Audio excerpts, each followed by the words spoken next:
Bem, agora faltam 10 minutos para as 3 horas da tarde, estamos de volta com Conexão Futura.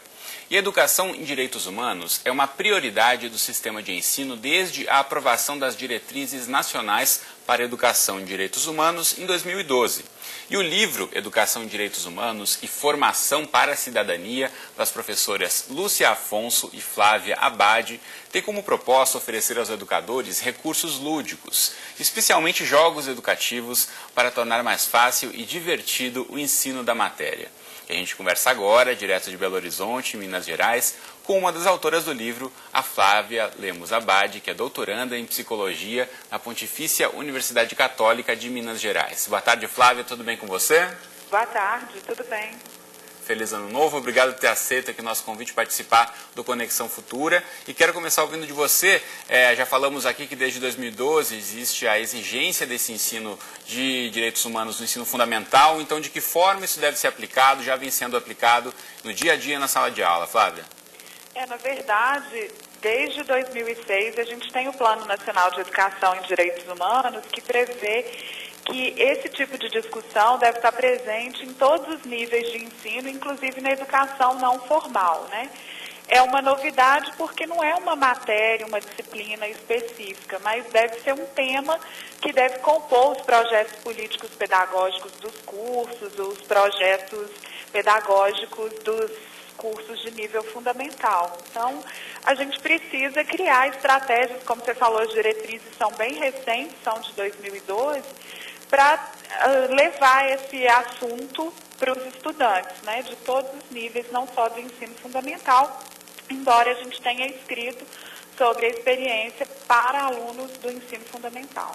A gente sabe muitas vezes das dificuldades e dos desafios dos próprios educadores em verem, né, como pontuar isso, como você bem colocou, né, uma coisa mais transversal em discutir a questão dos direitos humanos em todas as disciplinas. Então, de que forma a formação dos educadores voltadas para a área dos direitos humanos pode fazer a diferença? A formação dos educadores é fundamental, principalmente porque no nosso país a gente tem uma cultura autoritária que muitas vezes tende a naturalizar as situações e as relações de desigualdade.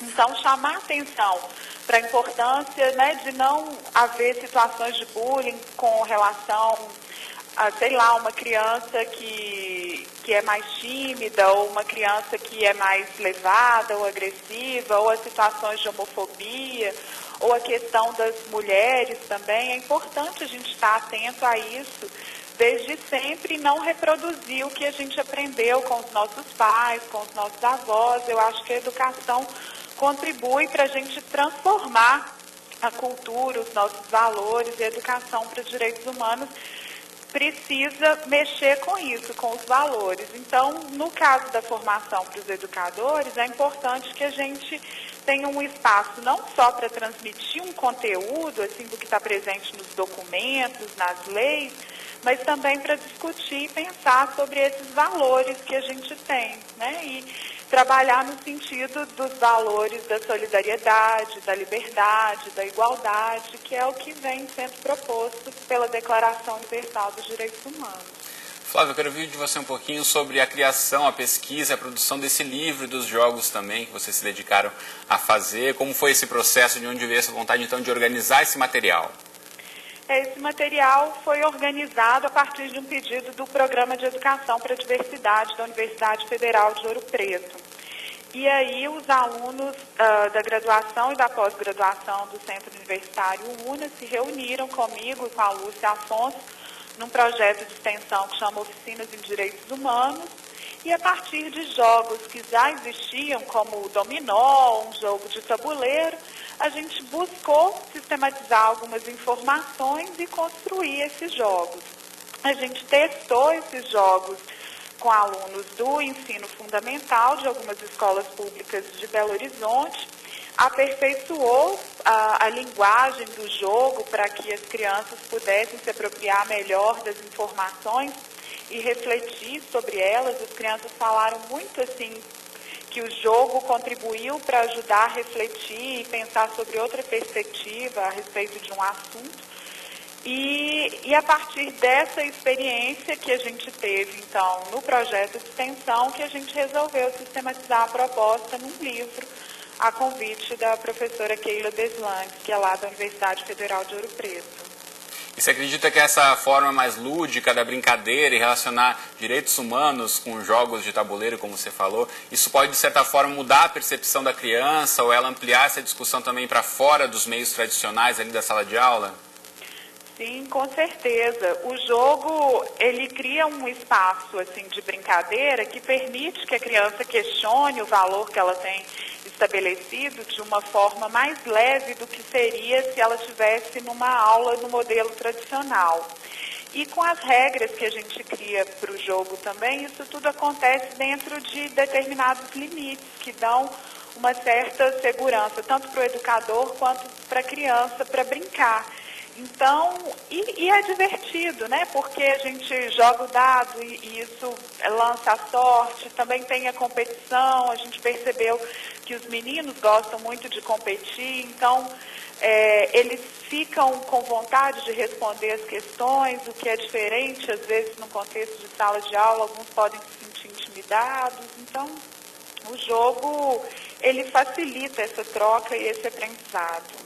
Flávia, que dica você pode dar para o professor, então? A gente sabe que é importante, já falamos aqui um pouquinho sobre a formação dos educadores, mas nesse momento de utilizar uma ferramenta como essa, né, de um jogo de tabuleiro, um momento mais lúdico, de o professor saber aproveitar esse momento e pensar essa informação, ou instigar os alunos a discutirem um pouco mais, que dica você pode dar para o professor que eventualmente está assistindo a gente em casa e está pensando em aplicar um projeto como esse a partir do livro que vocês lançaram?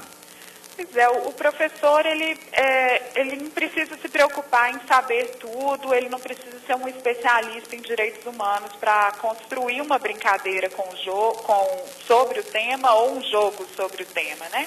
Ele precisa definir um objetivo, por exemplo, eu quero discutir direitos da criança e do adolescente. E a partir do estabelecimento desse objetivo, ele faz uma pesquisa. O que tem, por exemplo, no Estatuto da Criança e do Adolescente, que é importante discutir com os meus alunos aqui nesse contexto. E a partir disso ele pode inventar situações do tipo, como que era nas diferentes gerações, na geração do meu avô, dos meus avós, dos meus pais e agora os direitos das crianças e dos adolescentes, né? Eles existiam ou não? E a partir dessa conversa, dá espaço para os adolescentes e para as crianças colocarem as opiniões deles e conversarem realmente, né? E não só querer impor ou transmitir uma informação. Acho que o importante nesse trabalho da educação em direitos humanos é o diálogo numa equipe, né? Tanto entre adultos quanto entre adultos e crianças e adolescentes. E esse espaço de reflexão, de questionar, às vezes, um valor que está estabelecido e pensar no sentido de promover mais solidariedade, igualdade, respeito. Muito bem. Então tá bom, Flávia Abad, muito obrigado por ter conversado com a gente diretamente de Minas Gerais. Um bom ano para você e boa tarde. Muito obrigada, não por isso. Bom ano para todos. Muito bem, na próxima entrada do Conexão Futura a gente fala sobre o crescimento do número de veículos no Brasil. Você pode participar aí pela internet, no Facebook, no Twitter ou ligando para a gente nos contatos que já estão todos aí na sua tela. A gente volta daqui a pouquinho, logo depois do programa Globo Educação, e eu estou aqui à sua espera. Até já!